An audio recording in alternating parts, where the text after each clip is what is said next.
Well, hey, what's happening tonight? What's happening tonight? What is happening tonight with you people on November 14th, 2025? Friday, November 14th, 2025. Welcome to another edition of On the Cutting Room Floor. I'm your host, Tony Ray Harvey.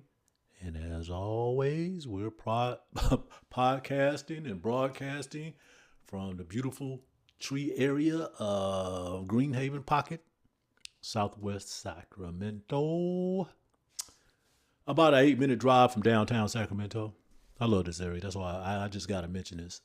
I just love my neighborhood, period. But anyway, I'm glad you was able to tune in for another episode of On the Cutting Room Floor. Tonight, hey, let's just get right into it. Sacramento Kings lose 124-110 to the Minnesota Timberwolves in Minneapolis, Minnesota tonight. They're on the first game of a 5-game roadie.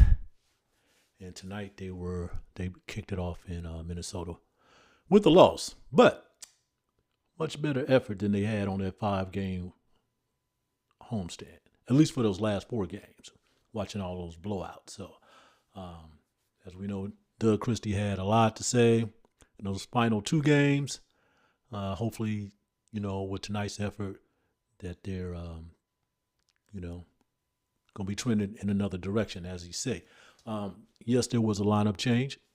Probably would have been a lineup change against the Atlanta Hawks the other night, but they were missing a couple people, including Zach LaVine and Malik Monk. But it did happen tonight. And I think we all kind of felt that was coming on. Matter of fact, we had felt this coming on when they won their first game on that 5-game homestand at Golden One Center behind the heroics of Russell Westbrook, who did start tonight. And Dennis Schröder, he came off the bench tonight, but he played well tonight. Russell got a triple-double, so we'll see what happened. But it's definitely been a series of events here in Sacramento. It's probably a good thing that they do, get on the road and,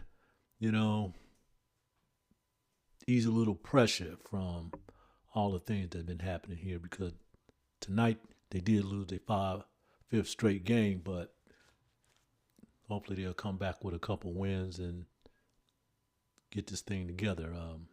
And we'll talk about those things that happened, at least those last 2 or 3 games, because it was not pretty, and it was not pretty at all. But let's start right here. Anthony Edwards had 30 points, and Julius Randle added 26. In Minnesota Timberwolves 124-110 victory over the Sacramento Kings at the Target Center in Minneapolis on Friday night. Donte DiVincenzo had 20 points, including 5 from 3-point distance. Jalen McDaniel, he had 13 points. Naz Reid, he had 12 points and 12 rebounds off the bench for Minnesota, who improved to 7-4. Rudy Gobert, the center for the Timberwolves, he did have 11 points and 8 rebounds. Remember, he did have a crazy performance when they were in Sacramento. He had 19 points and upwards to around 14, 15 rebounds, if I'm not mistaken, where they still get the win to kind of limit it, his offensive output. He ends up with 11 points and 8 rebounds. Now, Edwards made 11 of 12 shots from the charity stripe, and Randle did pull down 11 rebounds in his win. And also, Anthony Edwards had 17 points in the third quarter. Now, remember, when they was in Sacramento, he missed the first 5 shots, and then he ended up scoring in the second quarter, which he ended up with 16 points. So when he gets hot, he gets hot. He didn't do what he did. What was he like?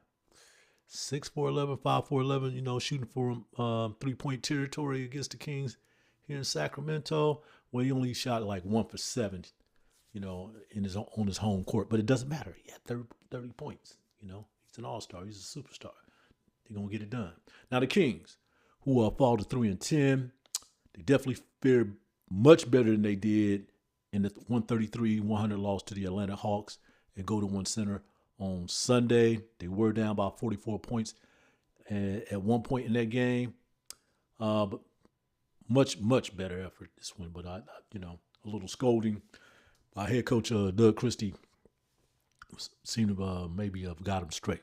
Of course, they didn't come up with the win, but much better effort. Okay, they got 34 points and 11 rebounds for Domantas Sabonis.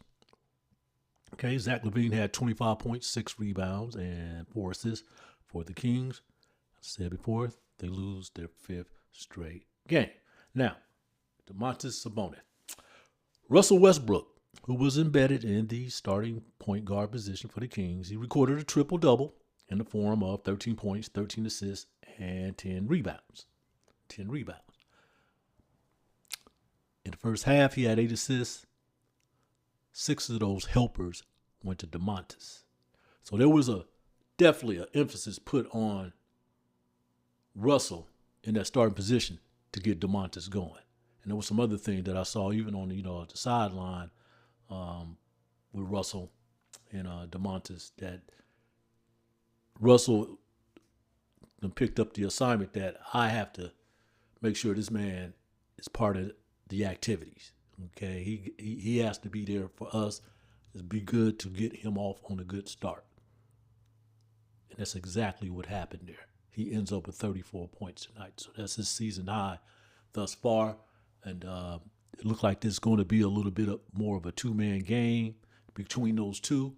And I wouldn't doubt it that had something to do with Doug Christie as far as putting Russell in that starting position too, because Russell knows how to work with big men. All right, he didn't work with some great ones over the past over his 17-year career. So definitely want to make sure that Domantas is in the flow, and tonight he was in the losing effort. Dennis Schröder, he did come off the bench and he had 14 points, 6 rebounds, 6 assists in 28 minutes for the Kings' second unit. And he looked really, really good. I think he had 12 points in the first half.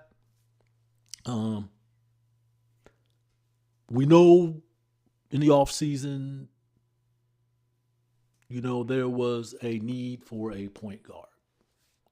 Sacramento got him, signed him to a 3-year, $45 million deal. Dennis Schröder. He had not been playing well those last 3 games at all. It's documented. So we knew at some point there had to be a change in that position, and Russell was definitely the fix. Not taking any away from what Dennis does. He had a great career. He's having a great career, and here in the NBA and internationally, but a change had to be made. Okay, Russell has been playing well, and now it's time to, see what happens here. And hopefully that Doug will keep this intact for a while, at least until Keegan Murray returns from that thumb injury. That thumb that we know he had a UCL injury and it resulted in a surgery. So he's been out for a little over a month. I think they did say an reevaluation within 4 to 6 weeks. So we should be hearing some more new, noise around his return here coming soon. I wouldn't doubt it that it could happen after they return from this 5-game break, probably closer to the end of the month, the end of November, but it's right around the corner. If they can keep Russell in that position to settle down everything with the starting 5, okay, Precious Achiuwa have been doing great since he's been here. He's that body that the Kings need. But that starting position will be going back to Keegan Murray once he returns from his injury. So we'll see what happened there. If Russell can hold that down, and Dennis, the professional that he is, understand that maybe his duties are more warranted for the reserve position, the second unit, because he and, it was Dennis, Monk, and Keon Ellis. Keon Ellis came in. He had a couple quick threes that Kings needed, in that first quarter, and he was bang, bang, bang. So that will help out that second unit in that regard. So, yeah. So Yeah, Dennis had 14.6 rebounds and 6 assists in 28 minutes for the King. Now, the Timberwolves, they made 3 straight triples, the last by DiVincenzo to cap off a 16-2 run for a lead of 18-7 in that first quarter. Minnesota was up 26-16 before the Kings' 12-5 run cut the lead to 31-28 on a trade by Schröder with 53 seconds left to play in the opening quarter. The Timberwolves led 35-30 after the first 12 minutes. Tied 53 all. The Kings took a 3-point lead on a 3-point basket by Levine with 2 minutes and 58 seconds left in the first half. The Kings had a 61-57 lead, but a layup by Randle and 2 free throws by Clark notched the game up at 61 at the break. So they were tied 61-61. All right. Also in that second quarter, Russell Westbrook recorded his 10,000th assist of his career at the 5:24 tick of the second quarter. All right. That assist was to Domantas Sabonis. And of course, he went on to have several more helpers. He assisted some other baskets as well. So I think he's probably up like 10,004, 10,005. That's going to continue. And as I was looking at, the tail of the tape, John Stockton's way up there with 15,000, close to 16,000 assists. So Russell is into his 17th year, and I'm pretty sure he probably played until his 20th year. He can get a few more. I don't know if he's going to reach that pinnacle, but that's big. All right, behind 84-81, Edwards' three-pointer with 5 minutes and 14 seconds remaining in the third frame tied the game up 84 all. The Timberwolves moved the margin up to 4 points until the Kings went on a little 6-2 mini run completed by Levine's 2 free throws, gave Sacramento a 91-91 edge. Clark's dunk at the end of the frame gave Minnesota a 92-91 margin. Edwards had 17 points in the third quarter for his shot profile. Anthony Edwards, 17 points in the third quarter. The Timberwolves opened up the final quarter with a 21-6 scoring spree. Randle's three-point play at the 2-minute and 3-second tick gave Minnesota a 119-100 advantage that the Kings were not destined to overcome. Turnovers and inability to score in that fourth quarter were Sacramento nemesis, that final frame. So they just couldn't score in that fourth frame. But they played good. They played much better than they did. Of course, yes, they did fall back by 19 points. Minnesota was just too strong for them, but it was much better effort. Hopefully with this flow with, Russell, in the mix, starting 5 mix, things will improve and they can come back with some more wins. So getting to Russell Westbrook, I noticed during the game, at least I want to say toward the end of the third quarter, maybe, yeah. Russell was already on the bench, and Domantas had picked up his 5th foul, and, he's dapping everybody, he's about to sit down and stuff, but Russell grabs him by the arm and is like, no, sit right here, sit next to me. That's leadership. That's veteran leadership, okay? He got his mind, Russell got his mind on Domantas. Okay, because Domantas been in and out of a funk. Okay, we know he's been having the rib injuries that have slowed him down a little bit, but Russell he's determined to keep the morale up. I'm talking about Domantas, strength and numbers. That's important. Okay, because Russell. When you talk about mental toughness, you're talking about Russell Westbrook. And the Kings need that in this locker room, okay? And I'm knowing these young people seeing that, on the sideline, okay? All right? He's paying attention to his center. And he's trying to get him involved early as possible. I can see that. I understand that. But that was one point that I saw during the game, on the sideline after Domantas picked up that 5th foul. And we see where he is going with that. Russell's going to be Russell. We know this. And I've said this many, many times, being in those opposing team's locker room when they play the Kings. No problem. No problem. He come in there and handle his business and leave. Now, yes, of course I said this before. Yes, there have been some images where, there have been some exchanges between the coaches. There have been exchanges between the players. Certainly has been some images out there with interactions, not the best, negative reactions with some of the fans. Some of the fans kind of brought this on, they do this type of stuff with these players, try to get up under these skin just to push them off. All right. But Russell, hey, just like the other day, when he comes in after the loss, he wanted to speak. And one of the things that stood out after that 133-100 loss to the Atlanta Hawks, because they was flexing right there in front of the Kings bench. He said, really just talking about the losses.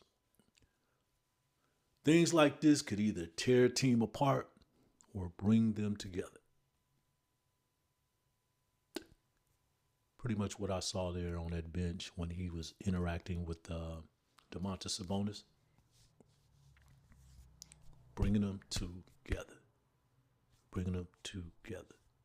Okay? Professionalism. Russell Westbrook. Right? And I've said this, many, many times already. Russell been here, almost a month now, and I know that first scrum that we had with him was pretty much his introductory press conference, news conference at Golden One Center, the practice facility to be exact. I just felt that, that vibe that,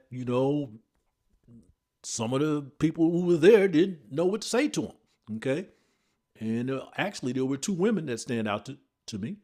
Reporters, they went right, hey, Russ, this, no problem. Okay. Then the other ones joined the chorus, got their questions in too. But I know there was some reluctance there. Many, not many. Let me get that straight. Okay. But there'd been some little, hate. That's what I'm calling it. It's not anything to be criticizing. It was strictly hate. Okay. Now he's up in your face. All right. And then he had a couple bad games coming out. And then you still was trying to, get on him and stuff like that. But he's been playing well ever since. And you understand that now.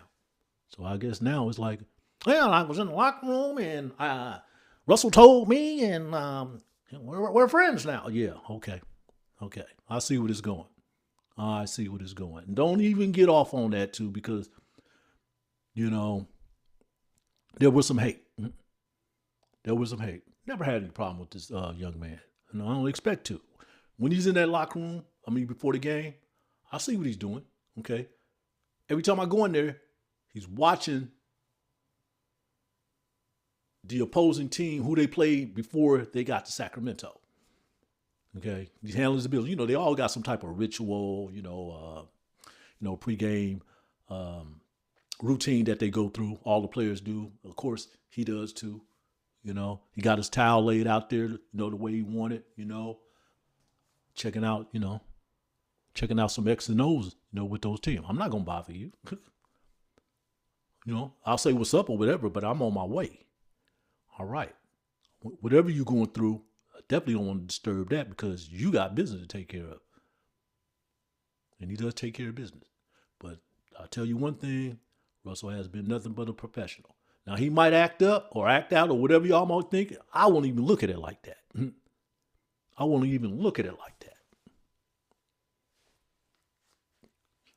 Because I see how and why he's the way he is. That's how come he's successful as it is. Of course, he's going into the Hall of Fame. Of course, he loved to play basketball. And he want to play as long as he wanted to. Of course, he want to help this organization to win. All right. So whatever decision that was, when the general manager, Scott Perry, arrived at, and bringing this man in, okay, win or lose, I understand it was about changing the culture. Can't derail yourself off of that. All right. You cannot go off the rails on that. This is why he is here. Okay. He got that little grit. He got that toughness, mental toughness. all right? And he got that true blue blood leadership, veteran leadership that this team needs right now to get where they are. Because it's been said, Doug Christie, everything he asks Russell, he does it. I got that, coach. I got that. Now, we all are aware of Coach Christie news conference, pregame, postgame, especially the first one when he came out, and it was pretty much he was delivering a message more so than anything at some haters and fakers. So kind of threw us all off for a surprise, but I know he wasn't talking about anybody in that media room. I knew that, but I was eager to find out where's this coming from, because it was a big surprise. But then once, you walk away from the situation, it's about 2 minutes, 25 seconds, he had to say, then you start figuring out, you start talking to other people. Then I was like, oh, okay. So after that game, the Denver Nugget game that they lost, I come home, do my little thing, because I'm usually the last person to leave Golden One Center. So I come home, I turn on YouTube, I go, dig into this, see what's happening. Of course, I pulled up one of the programs and started from the beginning. And that clown was at it. Not at the initial start time, because the clown, he had another reporter. No, that reporter never came in there. He had Jerry Reynolds on there. All right. This was an 8 o'clock start. So Jerry came in. Jerry, I love you. This is not directed towards you. I have much respect for you. And I have been having that for over 25 years. That's not going to change. Period. But Doug spoke, Jerry spoke for a few minutes, maybe a couple of minutes, few minutes, had to say about the game, and then boom, he was gone. All right. He said he's well in his advanced age. I mean, the man go to sleep at a certain time, and that's what he was trying to do is, get to bed. So he signed out. As soon as he signed out, then the clown brought up Doug Christie's press conference, and he pretty much took ownership of it. He knew Doug was talking about him. Like, okay, all right, because, Doug's not going to mention no names, but I understood where it was coming from. It may have been another person. I don't think so. This is the person that he was talking about, period, because he was not talking about anybody in that media room that night, okay? Definitely wasn't talking about any Denver Nuggets reporters, because they were just as surprised as we were. What's going on here, But what get me about the whole thing is, because I guess, the clown had to say something that irked Doug. And Doug, I'm pretty, you're going to get criticized, players and coaches, and, the team is not doing well, I understand, okay? But coming from this perspective, it's really been personal, especially the way this guy left, all right? Because he's a racist, all right? The racist, I hadn't heard from him. Of course, I don't listen to his radio show or anything like that. I'm not doing that. But I did catch a program before the season started on YouTube that was produced or conducted by one of the local news television stations here, and the clown was on there. And the clown, I don't care what anybody say, you're a racist, dude. The clown had a nerve to cite something that MLK, Dr. Martin Luther King, had said in the past. And I was like, no, I'm not giving no more time to this. Because that's that fakeness there, okay? Who are you to criticize Dr. King and what he says when you go back to what happened to Golden One Center back in 2018, when there were some demonstrators outside of Golden One Center who were pretty much expressing how they feel about an individual who was shot in South Sacramento, shot and killed by some cops, which they were expressing, the police brutality of it. Now, I'm not going to go way up into that, But your actions after that was pretty much, oh, I can't wait to get to. They played the Clippers the next day. Oh, what's going on that? I still remember that day. And I still remember listening to that on the radio. All right. Now, he has a right to say anything he wants, folks. Okay. All right. We have these freedoms to say anything we want in this country. That we do. But then to do that in contrast to MLK, all right, amongst these other things that you do, all right, that you do and say, your commentary and stuff. And the reason why I say this to people, to this day, at least with a lot of people, maybe even not if they're not racist, when it comes to the black athlete, when some stuff go down, or just how they feeling, or how miserable people be feeling, certain people be feeling, the fever pitch is just a little bit higher. Nobody else but the black athlete. I don't care what anybody say, or a black coach or whatever. It is, especially with this guy. All right. I think some people, it's a love-hate situation with these athletes and stuff like that, Sometimes I even feel it around here, they want to be part of the celebrityism. Fine, great, cool, all right. That's not really journalism to me. That's celebrity, being a celebrity. Okay, I got it. But I will say this. Because now they go to one center though, when it comes to racism and stuff. But I dealt with a lot of it at Arco. But then you got these different regimes coming in and out, ownership and stuff like that. Over time, maybe that has changed. All right, okay. Because we do have some coaches or former coaches in the league who are bigots, who are racist and stuff. Okay, just getting back to with Doug and his verbal message the other day, presentation. As we say in the black community, something needs to be said.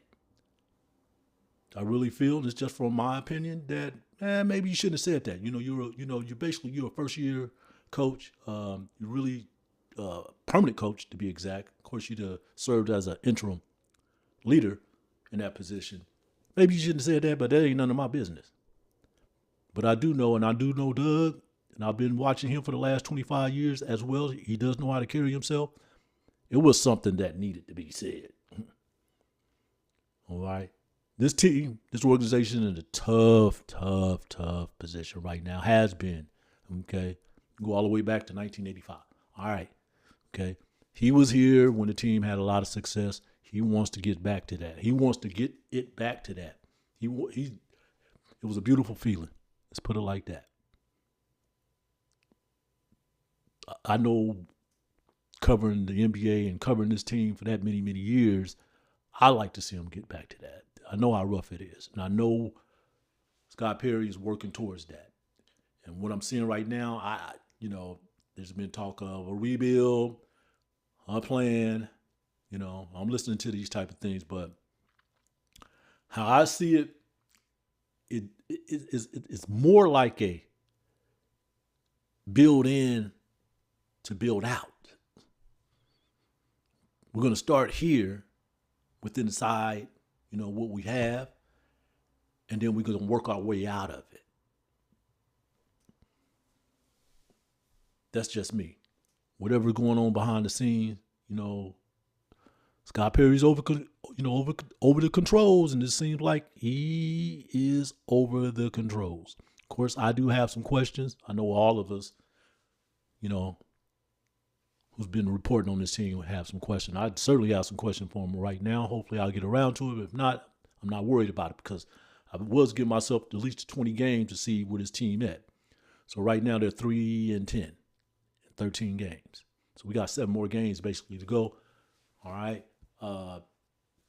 They can't start doing any trades until December 15th. Let's see what happened with that.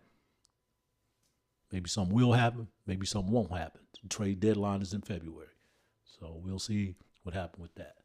So once again, the Sacramento Kings, they lose 124-110 to the Minnesota Timberwolves in Minneapolis, Minnesota. And now they're on their way to play the San Antonio Spurs. They have a Sunday matinee, November 16th, in San Antonio with Victor Wembanyama and the former Sacramento King, De'Aaron Fox. And this team did start off pretty hot. They were start off 6-0, 7-0, something like that. Victor been having some incredible games, leading up to this. So it's definitely be a great contest that we're approaching here in the next couple of days. And hopefully the Kings will play it just as good as they did tonight and pick it up in the fourth quarter. They just could not hit a basket. And they turned the ball over. Turned the ball over a lot, in that second half too, when they were really holding on to the ball. They were down, they let the team, get off on a little run in the first half, and they fall back, and they took the lead a couple times. There's no moral victories or anything like that, but there is progress. But you just can't do it once and then, take your foot off the gas on the next game. So let's see what happens here with Doug Christie and company have, going forward. It's been tough, but hey, I'm going to be right here with it, covering this team. And I do want to thank you for tuning in for another episode of On the Cutting Room Floor. I don't care if it's 5, 10, 50, 15 people here.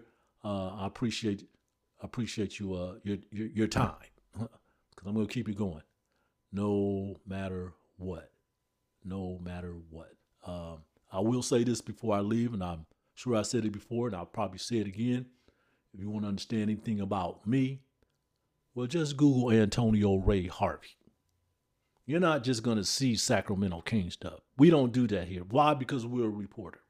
Let me explain why before I sign off. 1969, July 1969, Champaign, Illinois.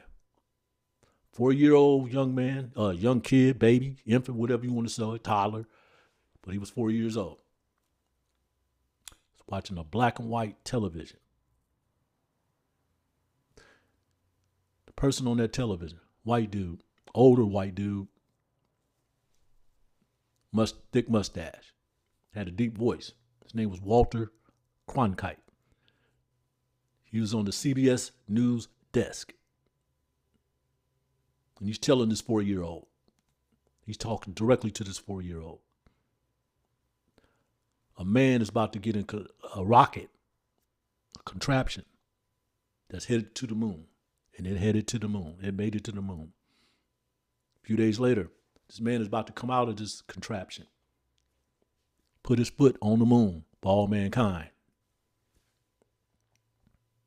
He did that. Man got back into this contraption with his fellow astronaut. And they returned to Earth safely. That was in like late July. And that 4-year-old kid, Antonio Ray Harvey, was sitting there watching that. And ever since then, it had a profound effect on me personally and professionally, because I did not know I would be into journalism or communications. A couple years later after that, picked up the camera at the Boys Club. Today it's called the Boys and Girls Club. Back then it was the Boys Club, because they had all these little programs, and the Boys Club had all these little Kodachrome 101, Kodak 101 cameras around. I think I had a Kodachrome at the time, and let her rip. They let us, they loaned it out to us, and that's how I got started there. 10 years old, I was delivering 2 different newspapers. The town had at least 3 different newspapers in the town, but I was delivering at least 2 of them. Had a broken arm. I love what I do because I'm a reporter.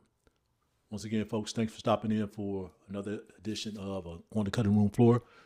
I will be back here Sunday, November 16th, right after the San Antonio Sacramento Kings game to offer my editorial. Peace.